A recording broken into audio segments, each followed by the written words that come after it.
السلام عليكم ورحمه الله وبركاته. معاكم عيد من قناه الجزار عيد سينا. الفيديو دوت هنعرفك ازاي تفصل الفخده البقري وتعرف اجزاء وتفصيل الفخده البقري. طبعا احنا عملنا فيديو قبل كده وفصلنا الفخده البقري، ولكن كنا عاملينه على الستاند او الترابيزه، فالناس قالوا ان الفيديو مش واضح، عايزين نشوف اللحمه زي ما بتكون متعلقه عند الجزار. جبت لك فخده متشفيه زي ما بتكون متعلقه عند الجزار بالظبط، وهنبدا مع بعض اشرح لك الاجزاء خطوه بخطوه وكل قطعه واسم كل قطعه واستخدام كل قطعه خطوه بخطوه. سريعا هنشرح لك الاجزاء الكبيره، وبعد كده نعمل لكم قطعه قطعه فيديو. يعني السمانه هنعمل لها فيديو معين استخدامها وطريقه تقطيعها واستخراجها بيكون فين، ولكن هشرح لكم سريعا لما تروح عند الجزار تطلب حته لحمه تبقى عارف مكان كل قطعه فين واستخدام كل قطعه بيكون فين وحدود كل قطعه. يعني لما تقول عايز من الموزه تبقى عارف ان كده الموزه خلصت، ما يشتغلكش ويديك اي حته ثانيه ويقول لك ديت من الموزه. اما تكون عايز من السمانه، لو السمانه عنده خلصت من الفخده ما يشتغلكش ويديك اي حته ثانيه ويقول لك ديت من السمانه او من اي قطعه عموما. يعني هنشرح الفخده، اجزاء الفخده من بعيد بحيث ان هي تكون واضحه وصريحه قطعه بقطعه. نبدا مع بعض دلوقتي. بالنسبه الفخده طبعا فريش ولسه جايه من السلخانه مذبوحه وشفناها احنا طبعا. الفخده هنبدا من تحت، يعني حضرتك لما تروح عند الجزار هتلاقي الفخده متعلقه بالشكل ده. طبعا هنبدا من تحت وهنيجي عند المنطقه ديت اللي الجزارين بيسموها الجاتوه. منطقه السره دي يا جماعه ناس كتير الجزار بيسميها الجاتوه، ولكن في ناس بتعترض عليها، ولكن هي ليها استخدامات. بتستخدم في الخضار، وحته طبعا بتدوب لما تتحط في الخضار بيكون لها مذاق طبيعي تاني مختلف عن اي استخدام لها. يعني استخدم القطعه دي ان انت تقطعها وتسويها في الخضار ايا كان نوع الخضار ايه. هتاكل قطعه لحم من السره او البنشيتايه بيسموها في بعض المناطق، في بعض البلاد البنشيتايه ولكن هي اسمها السره، وفي الجزارين بيسموها الجاتوه لان لما بتستوي بتكون دايبه زي الجاتوه. السره ديت بدايه هي بتكون في منطقه البطن ديت بالنسبه للسره. هنيجي عند المنطقه الثانيه وهي منطقه الانتركوت، او اهي هنقطعها اهي المنطقه ديت، او منطقه ريش بيت الكلاوي ديت اسمها منطقه ريش بيت الكلاوي او روز بيف او الاميريه، يطلق عليها كل الاسماء ده. طبعا ديت تنفع ان هي تتعمل شمبري، كباب شمبري زي ما بتتعمل في اكبر المطاعم.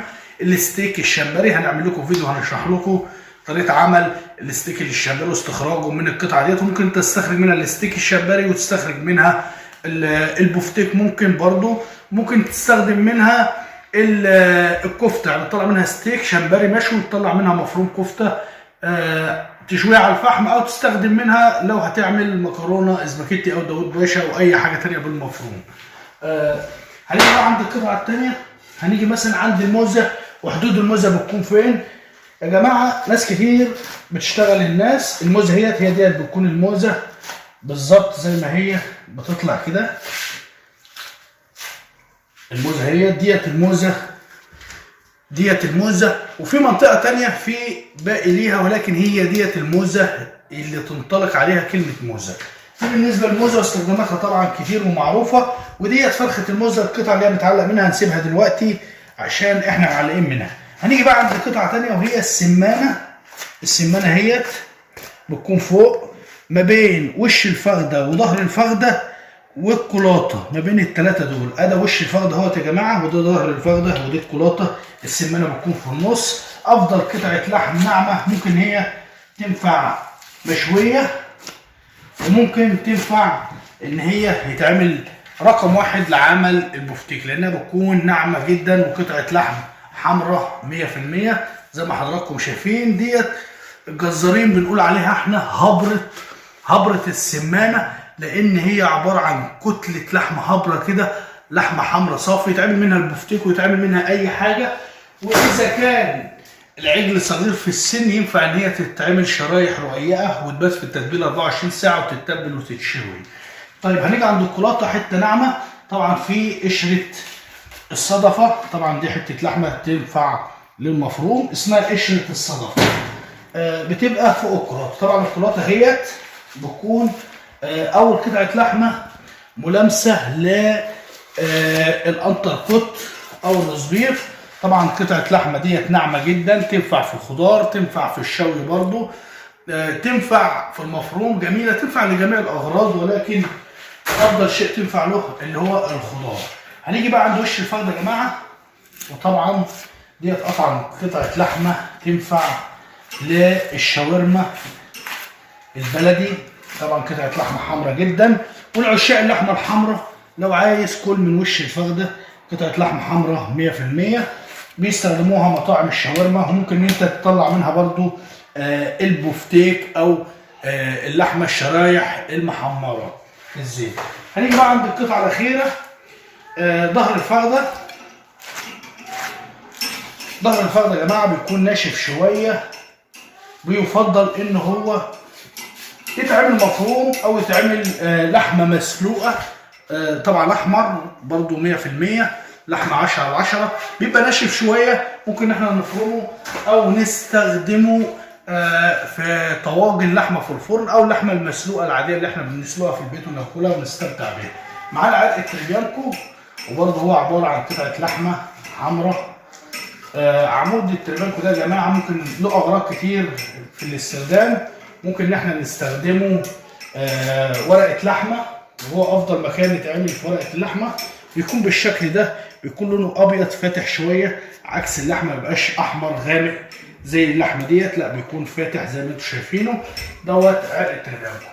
وله كمان استخدام يا جماعه بيتعمل منه البسطرمه، طبعا معروفه اللي احنا نعرفها، وهسيب لكم رابط العرق دوت بيتعمل بسطرمه ازاي. طبعا عملنا البسطرمه، وهسيب لكم الرابط اسفل الفيديو، وهسيبه لك في اخر الفيديو.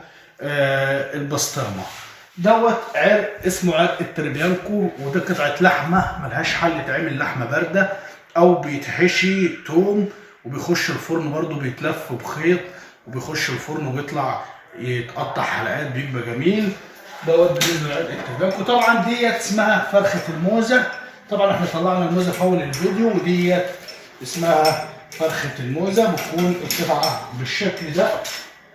كده شرحنا لكم اجزاء الفخده على المتعلق، للناس اللي هي ما عرفتش تعرف الاجزاء على الاستاند او الترابيزه. كده وصلنا لنهايه الفيديو. لو عجبك الفيديو اعمل لايك للفيديو، او لو استفدت اي حاجه من الفيديو اعمل لايك للفيديو وشاركه مع اصحابك عشان يوصل لاكبر عدد من الناس. ورايك في الفيديو في تعليق تحت، ولو عايز فيديو معين اطلبه في تعليق تحت وان شاء الله انفذه لك.